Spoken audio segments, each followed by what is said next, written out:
एकदा कोयता गँगची दहशत पाहायला मिळते। पुण्यातल्या येरवडा परिसरामध्ये 5 ते 6 इसमांनी एका नमाज पठण करण्यासाठी जाणाऱ्या व्यक्तीवरती हल्ला केला।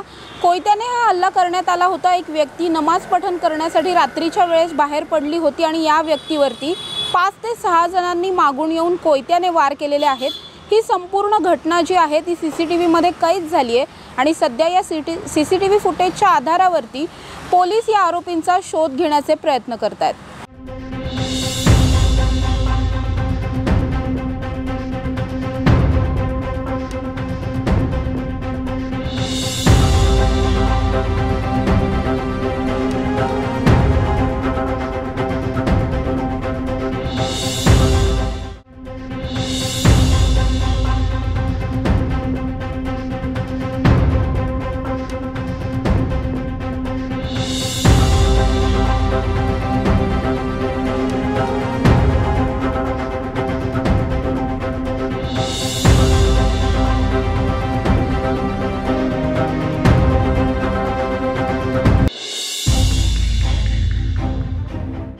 तर काय कामच करण्याची काय अपेक्षा?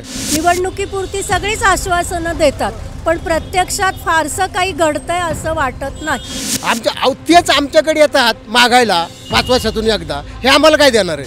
आता या निवडणुकीला आम्ही विचार केलेला आहे, कुणाला निवडून द्यायचं किंवा कुणाला नाही निवडून द्यायचं। इलेक्शन आले की रस्त्यांची कामं चालू करतात, हिरवी काहीही दिसत नाही। असं ते परिस्थिती आता ते निसर्गावर आहे।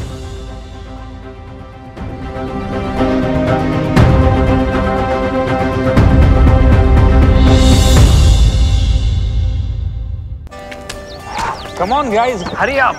यार सुन ना, एक ब्रेक ले लेते हैं। Guys, I'm telling you, तुम लोगों को सही से ट्रैकिंग नहीं आता। But that's okay, you can learn. रोज का ढक्कन देना। ये रेड वाला है, सही वाला देना। अबे ढक्कन,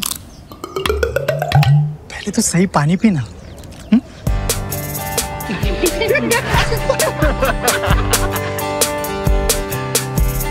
Manikchand Oxyrich, proudly Indian.